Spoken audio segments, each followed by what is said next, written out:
Philadelphia Eagles are coming for revenge.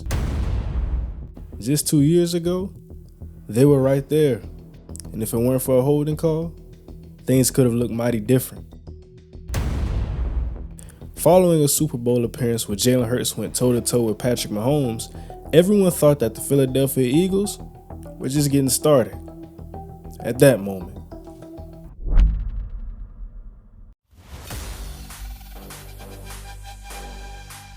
As Jalen Hurts has cemented his superstar status.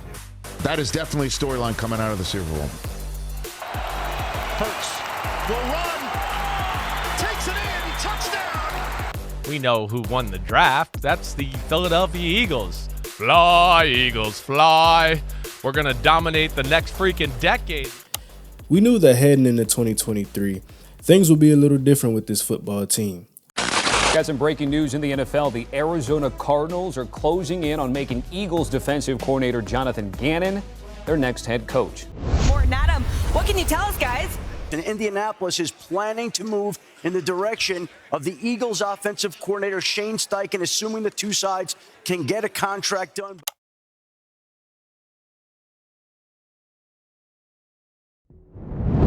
In Steichen's place, the Eagles would promote from within as they upgraded their quarterbacks coach Brian Johnson to offensive coordinator in 2023. Defensively, the Eagles would search outside of their organization as they ultimately landed on former Bears defensive coordinator and Seahawks defensive assistant Sean Desai. For Brian Johnson, although he only had experience as a college offensive coordinator, the Eagles were confident that he could run the offense with Nick Sirianni. As he established a great rapport with Jalen Hurts, he also understood the way that Philadelphia did things. For Sean Desai, Eagles fans felt that they knew what they were getting. And in some instances, as long as it wasn't another year with Gannon, they didn't care what they were getting. Desai was coveted for his work at the college ranks and his time with the Seattle Seahawks. However, his most notable coaching stint was as the Chicago Bears defensive coordinator in 2021. Both Brian Johnson and Sean Desai were expected to succeed in some capacity, especially given the Eagles' talented roster. However, as a result of any team coming off a Super Bowl appearance, a number of the Eagles starters commanded interest during free agency. The Eagles knew that Javon Hargrave was gone. He is going to the San Francisco 49ers. Sources say Miles Sanders, the former starting running back for the Philadelphia Eagles, has landed with the Carolina Panthers. I'm not disappointed. Went to Super Bowl. Obviously we didn't win it, but the experience I had, I don't have no bad blood. Although Howie is great, you just can't pay everybody. Offensively, starters such as Miles Sanders and Isaac Seumalo ended up on new teams. Defensively, the Eagles would take a hit. Javon Hargrave, TJ Edwards, Kaiser White, Marcus Epps, and CJ Gardner-Johnson were on new teams for 2023. However, these departures would also allow the Eagles to retain some key players. So at this point, the Eagles still felt pretty good about where they were at, and they went on to replace some of their departures before the season started. Howie Roseman went on to make a trade for DeAndre Swift, and Cam Jurgens will be filling in for Isaac Seumalo.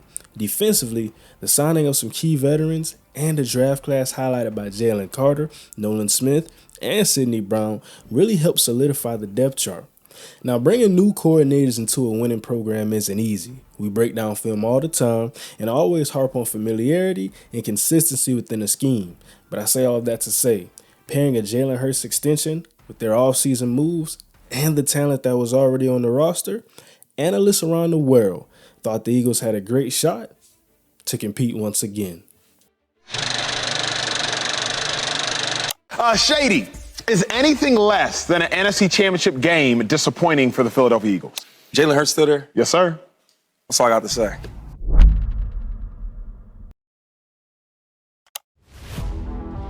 The Eagles, Jalen Hurts, just a season that was spectacular all the way through last year. There goes the ball wide open. It is Smith again, all the way for the touchdown. Hurts, good protection. Time runs out. Touchdown, Zacchaeus. As the season began, the Eagles jumped out to a 5-0 start, averaging 28 points per game. And despite a bump in the road with an ugly Week 6 loss to the Jets, they strung together another 5 straight wins, holding a 10-1 record following Week 12. And they can win it with a touchdown. This would be a backbreaker for Buffalo fans, and this would be the pedigree of championship teams. There goes Hurts. Hurts to the end zone, and the Eagles have won it in overtime. However, this is where the controversy began. Although the Eagles were winning football games, the manner in which they were winning split the fan base into two. There was one side saying, a win is a win. Every win won't be pretty, but the fact that we are resilient enough to win ugly football games is a great thing within itself. Then there was the other side who said, this is not the same team that we saw last year. There are real problems that aren't being addressed, and sooner or later, those problems will come to the forefront. Then they did. Things have changed from going, well, maybe this guy can do it, to no, he can do it. Looks over the middle. Oh, my goodness. First, this, Purdy, back, delivers, caught again, it's a first down. Jennings with a great move, and he's going to score! Juwan Jennings shoved Eli Ricks out of the way. You win with 3 superstar players all season long, and yet it has been 3 turnovers in scoring territory. It's brutal around here.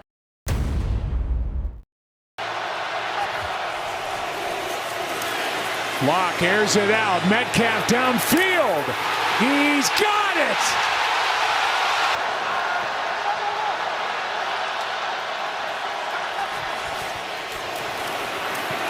Locke, end zone.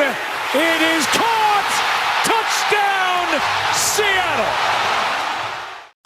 I've been coming on this show, and I told you, and I've been trying to tell a lot of people, there's something going on with the Eagles offensively. Jalen Hurts is hurt. I don't know who they are. Their offensive line isn't dominant anymore. They ran 26 plays after the first half, so 26 plays in the second half. One of them went to A.J. Brown.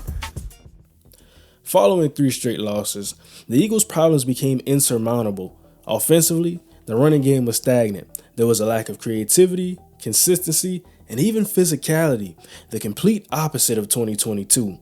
And in the passing game, there were poor route concepts, a lack of rhythm. There were barely even hot routes to combat the blitz. I think it was easy to look at Jalen Hurts as he was fresh off a massive extension, but this group struggled all around, from coaching to execution. But as much as the offense struggled, it was nowhere near the defensive struggle. Matt Patricia has been given the reins to the defense of the Philadelphia Eagles. I did what I thought I needed to do in the best interest of the football team. We've had a little bit of a change of maybe roles or responsibilities, but it's still, I would say, a huge collaborative group. Switching coordinators in the middle of a season is never a good sign, but this team wasn't meeting their standard, and they had to try something. To put this into perspective, the Philadelphia Eagles went from being ranked first in sacks and pass defense in 2022 to being ranked 17th in sacks and 30th in pass defense in 2023. The rush defense for Philly will make a slight improvement, going from 16th in 2022 to 11th in 2023, but in terms of overall defense, this was an unrecognizable unit. The problems in pass coverage was a result of multiple factors, such as injuries, miscommunications, and even a lack of talent in different positions. Losing Javon Hargrave, both of your starting safeties, and both of your starting linebackers from the 22 season would hurt any team. But what was most surprising about this Eagles team was how key players who they kept from the Super Bowl team did not maintain the same level of play in 2023 that they showcased during their magical run. No one expected Philadelphia to have another record-breaking sack season, but we also didn't expect to see the number 17th ranked team in sacks.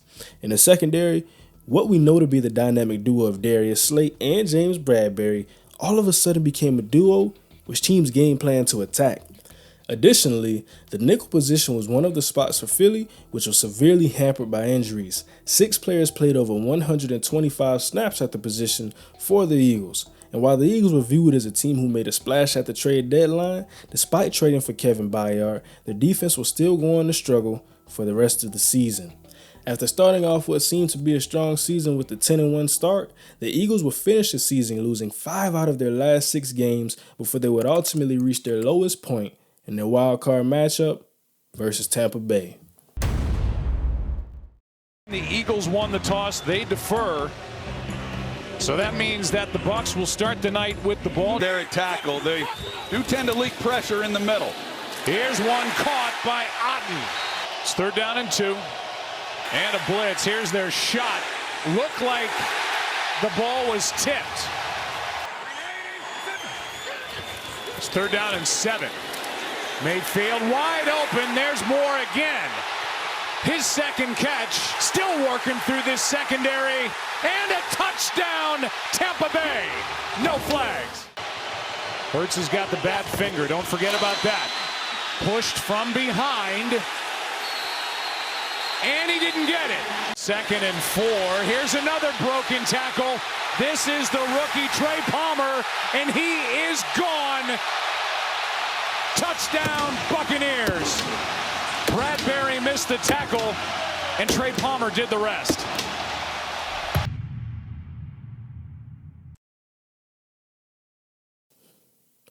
After an embarrassing playoff loss to end a disappointing season, the Philadelphia Eagles had a bad taste in their mouth. As expected, Nick Sirianni got to work immediately. After moving on from Sean Desai and Brian Johnson, Sirianni would bring in 2 brand new coordinators with some cachet in 2024, Vic Fangio and Kellen Moore. A number of new position coaches and assistants would also be brought in by Sirianni. And while we knew that coaching struggles played a large part in Philadelphia's lack of success last year, there was still work to be done on this roster, with significant holes. Luckily for Philly, they have just the guy for that. After the new coaching staff was established and they identified their scheme fits, Howie Roseman got to work. Offensively, guys like Kenny Pickett, Paris Campbell, and C.J. Uzomah were brought in to fill key depth roles for the team as Marcus Mariota, Quez Watkins, and Jack Stahl found new homes. On the offensive line, Matt Hennessy and Max Sharpen were brought in for depth, but most importantly, former 11th overall pick Mekhi Becton was signed to a 1-year deal. And so far, it's been up and down. But if anybody can fix them, Jeff Stoutland can. While all of these players will be key for the Eagles' offense this year, Howie Roseman likes to strike big. And he didn't have to look too far to add a splash to his offense. Former Giants running back Saquon Barkley has reached an agreement with the Philadelphia Eagles. You know, from watching from afar, what everything this team about, what the city is about, and they have that mentality. Now shifting over to the defense, we had a lot more impactful movement. We had to note that on offense, the biggest adjustment that we're looking for is on the sideline from Kellen Moore. The Eagles have a lot of talent on offense, and they mainly address that side of the ball with the extensions of Devonta Smith, Jordan Mailata, and Landon Dickerson. Now back on defense, Fletcher Cox announced his retirement. Kevin Byard will be released just months after being acquired, and star edge rusher Hassan Reddick was traded to the Jets for a 3rd-round pick. Now on the interior defensive line, Howie Roseman couldn't have done a better job of preparing for the aftermath of the great Fletcher Cox. Both Jalen Carter and Jordan Davis have had their preparation. They've shown their flashes, and it's time to be the next great duo. Along the edge, Howie would take a somewhat similar approach, as Nolan Smith is expected to take a big step in year 2. However, Howie would make a key investment at this position as he signed Bryce Huff to the Eagles' largest deal of the offseason. Huff had 10 sacks in 2023, but in a more stable role. With more snaps, Bryce Huff could just be getting started. Now, in the second level, there were a few subtle moves. Linebackers Oren Burks, Zach Bond, and Devin White were all brought in to serve as key veterans alongside Nakobe Dean, who's set to be healthy in 2023. Similar to last year, the Eagles have hefty expectations for Dean as their green dot guy, but bringing in some veterans to pair with him, it gives you a little more stability. Most importantly, Devin White is on a 1-year prove-it deal. Will a contract year be enough motivation for him to get back to the level of play that we saw during Tampa Bay's Super Bowl run? These are all questions we have to consider, but for the Eagles, no questions were bigger than those that lied in the secondary. And anytime there's questions, Howie Roseman has answers. After moving on from Kevin Byard, the Eagles were prompted to make another splash in the secondary, and they would do so by bringing back Chauncey Gardner-Johnson on a 3-year deal. I want to be here, so started something here, started a legacy here. I want to finish it here, so why not? I don't know why these two played hardball last year, but the party wasn't over.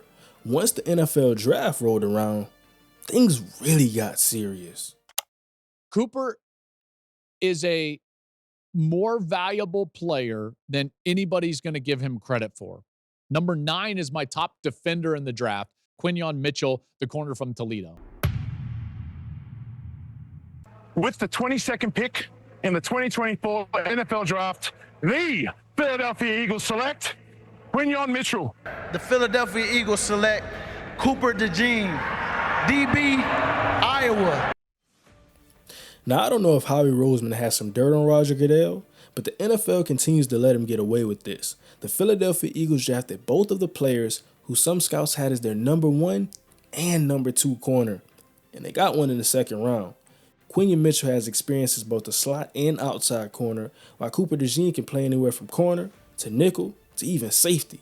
Now, I understand that these two will be rookies in 2024. They have to play in the NFL first, but from a team building standpoint, you couldn't have attacked their secondary better. The Eagles will continue to make additions in the draft, selecting names such as Jalix Hunt, Will Shipley, and Jeremiah Trotter Jr., adding on to the legacy. So fast forward to now. We're patiently waiting for NFL training camp.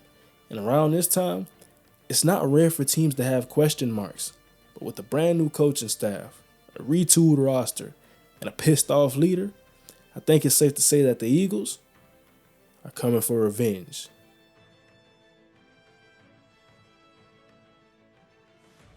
Want more videos like this? Subscribe to the channel and stay ready for part 2. 10,000 subscribers, we're on the way.